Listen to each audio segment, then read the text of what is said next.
ಕೇಂದ್ರ ಸರ್ಕಾರದಿಂದ ಬೆಳೆ ಹಾನಿ ಪರಿಹಾರ ಬಿಡುಗಡೆಯಾಗಿದೆ. ಆದರೆ ಈ ಬಿಡುಗಡೆಯ ಸಂದರ್ಭದಲ್ಲಿ, ಈ ಪರಿಹಾರದ ಸಂದರ್ಭದಲ್ಲೂ ಕೂಡ ರಾಜ್ಯಕ್ಕೆ ಒಂದಿಷ್ಟು ಅನ್ಯಾಯ ಆಗಿದೆ ಅನ್ನುವಂಥ ಆರೋಪ ಕೇಳಿ ಬಂದಿದೆ.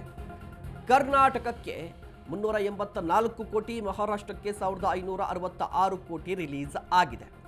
ಸೊ ರಾಜ್ಯ ವಿಪತ್ತು ಪರಿಹಾರ ನಿಧಿಗೆ ಹಣ ಬಂದಿದೆ.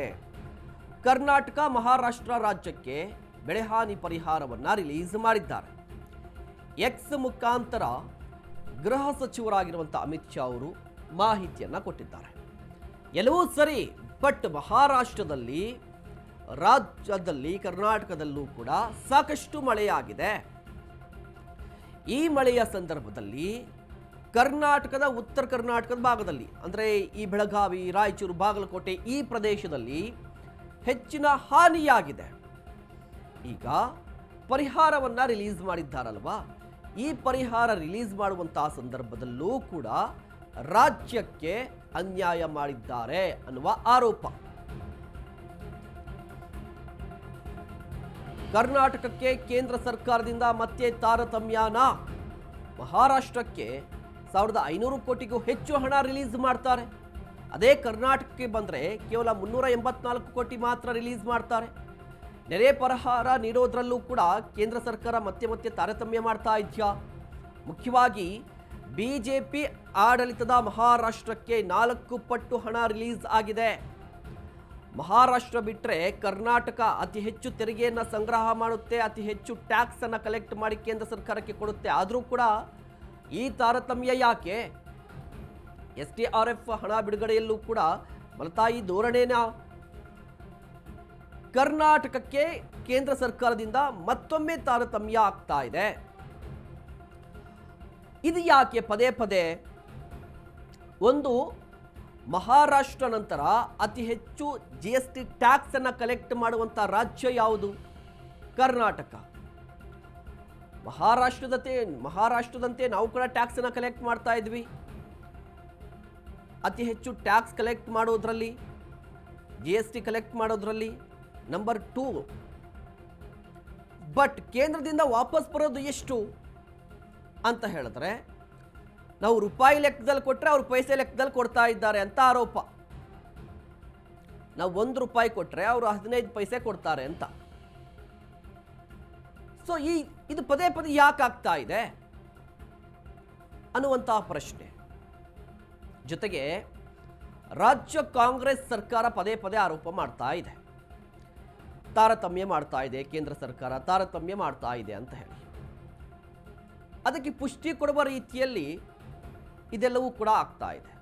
ಈ ಬಗ್ಗೆ ಇನ್ನಷ್ಟು ಮಾಹಿತಿಯನ್ನು ಪಡೆಯೋಣ. ನೇರ ಸಂಪರ್ಕದಲ್ಲಿ ಜಾಯಿನ್ ಆಗ್ತಾ ಇದ್ದಾರೆ ನಮ್ಮ ಪ್ರತಿನಿಧಿ ಅಭಿಷೇಕ್. ಅಭಿಷೇಕ್, ಗಮನಿಸ್ತಾ ಇದ್ದೀವಿ, ರಾಜ್ಯದಲ್ಲಿ ಕಾಂಗ್ರೆಸ್ ಸರ್ಕಾರ ಬಂದ ನಂತರ ಕೇಂದ್ರ ಸರ್ಕಾರದ ವಿರುದ್ಧ ಪದೇ ಪದೇ ಒಂದು ಸಮರವನ್ನು ಮಾಡ್ತಾ ಇತ್ತು. ಏನು ಆ ಸಮರ ಅಂತ ಹೇಳಿದ್ರೆ ಟ್ಯಾಕ್ಸ್ ಸಮರ ಅಂತ. ರಾಜ್ಯದಿಂದ ಅತಿ ಹೆಚ್ಚು ಪಾಲನ ಕೊಡ್ತೀವಿ ನಾವು ಕೇಂದ್ರ ಸರ್ಕಾರಕ್ಕೆ, ಬಟ್ ಆ ಕಡೆಯಿಂದ ಬರೋದೆಷ್ಟು ಅನ್ನುವ ಪ್ರಶ್ನೆಯನ್ನು ಕೇಳ್ತಾ ಇದ್ರು. GST ಟ್ಯಾಕ್ಸ್ ಸಂಬಂಧಪಟ್ಟಂತೆ ಒಂದಿಷ್ಟು ಹೋರಾಟ ನಡೆಯಿತು, ಕೋರ್ಟ್ಗೆ ಹೋದರು. ಮತ್ತು ಈಗ ಪರಿಹಾರವನ್ನು ಕೂಡ ಕೊಡೋದ್ರಲ್ಲೂ ಕೂಡ ತಾರತಮ್ಯ ಮಾಡ್ತಾ ಇದೆ ಅಂತ ಆರೋಪ ಇದೆ. ರಾಜ್ಯ ಸರ್ಕಾರ ಮಾಡ್ತಾ ಇರುವಂಥ ಆರೋಪಕ್ಕೆ ಕೇಂದ್ರ ಸರ್ಕಾರ ನಡೆ ಕೂಡ ಒಂದು ರೀತಿಯಾಗಿ ಪುಷ್ಟಿ ಕೊಡುವಂತೆ ಆಗ್ತಾ ಇಲ್ವಾ ಅಂತ? ಮಹೇಶ್, ಮತ್ತೊಮ್ಮೆ ಇದೀಗ ಕೇಂದ್ರ ಸರ್ಕಾರದಿಂದ ರಾಜ್ಯ ಸರ್ಕಾರಕ್ಕೆ ತಾರತಮ್ಯ ಉಂಟಾಗಿರುವಂಥದ್ದು. ಪ್ರಮುಖವಾಗಿ SDRF ಪರಿಹಾರ ನಿಧಿ ಏನಿದೆ, ಅದರಲ್ಲಿ ಪ್ರಮುಖವಾಗಿ ಕರ್ನಾಟಕ ರಾಜ್ಯಕ್ಕೆ ಬರಬೇಕಿರ್ತಕ್ಕಂಥ ಅನುದಾನ ಏನಿದೆ ಅದು ಸಮರ್ಪಕವಾಗಿ ಬಂದಿಲ್ಲ ಅನ್ನುವಂಥ ಆರೋಪ ಇದೀಗ ಕಾಂಗ್ರೆಸ್ ಸರ್ಕಾರದಿಂದ ಆಗ್ತಿರುವಂಥದ್ದು. ಕಳೆದ ದಿನ ಕೇಂದ್ರ ಗೃಹ ಸಚಿವರಾಗಿರ್ತಕ್ಕಂಥ ಅಮಿತ್ ಶಾ ಅವರು SDRF ಹಣವನ್ನು ಅಧಿಕೃತವಾಗಿ ಅನುಮೋದನೆ ಕೊಟ್ಟಿದ್ದಾರೆ. ಅದರಲ್ಲಿ ಸುಮಾರು 2 ರಾಜ್ಯಗಳಿಗೆ 1900 ಕೋಟಿ ಹೆಚ್ಚಿಗೂ ಕೋಟಿ ಬಿಡುಗಡೆ ಮಾಡಿದ್ದಾರೆ. ಅದರಲ್ಲಿ ಬಹುತೇಕವಾಗಿ ಮಹಾರಾಷ್ಟ್ರಕ್ಕೆ ಸಿಂಹಪಾಲನ ಕೊಟ್ಟಿದ್ದಾರೆ. ಅಂದರೆ 1500 ಕೋಟಿಗೂ ಹೆಚ್ಚು ಮಹಾರಾಷ್ಟ್ರ ರಾಜ್ಯಕ್ಕೆ ಕೊಟ್ಟಿದ್ದಾರೆ.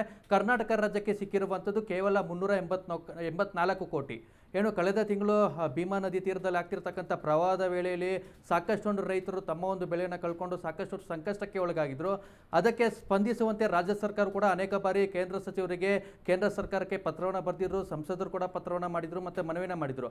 ಆ ಒಂದು ಮನವಿಗೆ ಸ್ಪಂದಿಸಿರ್ತಕ್ಕಂಥ ಕೇಂದ್ರ ಸರ್ಕಾರ ಎಲ್ಲೊಂದು ಕಡೆ ಮತ್ತೊಮ್ಮೆ ತಾರತಮ್ಯ ಮಾಡ್ತಾ ಅನ್ನುವಂಥ ಪ್ರಶ್ನೆ ಇದೀಗ ಬಹುತೇಕವಾಗಿ ಕಾಡ್ತಿದೆ. ಯಾಕಂತಂದರೆ ಹಿಂದೆಯೂ ಕೂಡ ಭದ್ರಾ ಮೇಲ್ದಂಡ ಯೋಜನೆ ಆಗಿರ್ಬೋದು, ಅನೇಕ ನೀರಾವರಿ ಯೋಜನೆ ಆಗಿರ್ಬೋದು, ಈ ಒಂದು ಯೋಜನೆಗಳಲ್ಲಿ ಕೇಂದ್ರ ಸರ್ಕಾರದಿಂದ ರಾಜ್ಯ ಸರ್ಕಾರಕ್ಕೆ ಕೊಡುವಂಥ ಸಹಕಾರ ಏನಿದೆ ಅದು ಸಾಕಷ್ಟು ಒಂದು ಕಡಿಮೆ ಮಟ್ಟದಲ್ಲಿದೆ. ಹೀಗಾಗಿ ಅನೇಕ ಕಾಂಗ್ರೆಸ್ ನಾಯಕರು ದೆಹಲಿಯಲ್ಲಿಯೂ ಪ್ರತಿಭಟನೆ ಮಾಡಿದ್ರ ಜೊತೆಗೆ CM ಸಿದ್ದರಾಮಯ್ಯ ನೇತೃತ್ವದಲ್ಲಿ ದೆಹಲಿಯ ಜಂತರ್ ಮಂತರ್ ಎಂಬ ಒಂದು ಸ್ಥಳದಲ್ಲಿ ಪ್ರತಿಭಟನೆ ಮಾಡಿದರು. ಅದೆಲ್ಲವೂ ಮುಗಿದ ಒಂದು ಭಾಗ. ಆದರೆ ಈಗ SDRF ಅನುದಾನ ಬಿಡುಗಡೆ ಮಾಡೋದ್ರಲ್ಲೂ ಕೂಡ ತಾರತಮ್ಯ ಮಾಡ್ತಿರುವಂಥದ್ದು, BJP ಆಡಳಿತ ಇರುವಂಥ ಮಹಾರಾಷ್ಟ್ರಕ್ಕೆ ಹೆಚ್ಚಿನ ಅನುದಾನ ಕೊಡ್ತಿರುವಂಥದ್ದು ಇಲ್ಲಿ ಸಾಕಷ್ಟು ಒಂದು ಪ್ರಶ್ನೆಗೆ ಚರ್ಚೆ ಆಗ್ತಿದೆ. ಹೀಗಾಗಿ ಈ ಒಂದು ಕೇಂದ್ರ ಸರ್ಕಾರದ ನಡೆಯನ್ನ ಕಾಂಗ್ರೆಸ್ ನಾಯಕರು ಯಾವ ರೀತಿ ಪ್ರತಿಕ್ರಿಯೆ ಕೊಡ್ತಾರೆ ಅನ್ನೋದು ಕೂಡ ಸದ್ಯಕ್ಕೆ ಉಳಿದಿರುವಂಥ ಪ್ರಶ್ನೆ. ಮಹೇಶ್, ಓಕೆ, ಧನ್ಯವಾದ ಅಭಿಷೇಕ್ ತಮ್ಮೆಲ್ಲ ಡೀಟೇಲ್ಸ್ಗಾಗಿ.